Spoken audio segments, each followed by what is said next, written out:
ভালোবাসার কোনো সংজ্ঞা বা ব্যাখ্যা হয় না, হওয়া উচিতও না। ভালোবাসা যে যার মতো করে যেমনটা অনুভব করে তার কাছে ভালোবাসা তেমনই।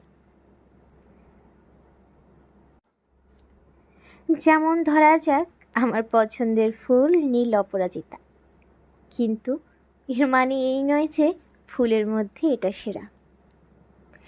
এর চেয়ে অসংখ্য সুন্দর দেখতে ও ঘ্রাণে ভালো ফুল পৃথিবীতে ভরপুর, যা অস্বীকার করা একদমই সম্ভব না।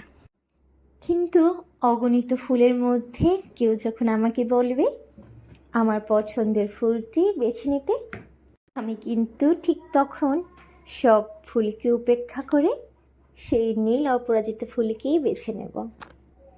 ভালোবাসাকে সহজে বলতে গেলে ঠিক এমনই, অগণিত মানুষের মধ্যে সে একজনকে বেছে নেওয়া, যার সংস্পর্শে এলে নিজেকে খুঁজে পাওয়া যায়, ভালো লাগা কাজ করে, হাজার বছর ধরে বাঁচতে ইচ্ছে করে।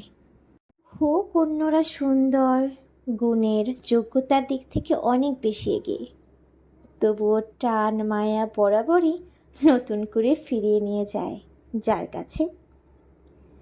সেই মানুষটাকেই হয়তো ভালোবাসা বলে, আর সেই ভালোবাসার মানুষ শুধু একজনই হতে পারে, সেই ভালোবাসার নীল অপরাজিতা।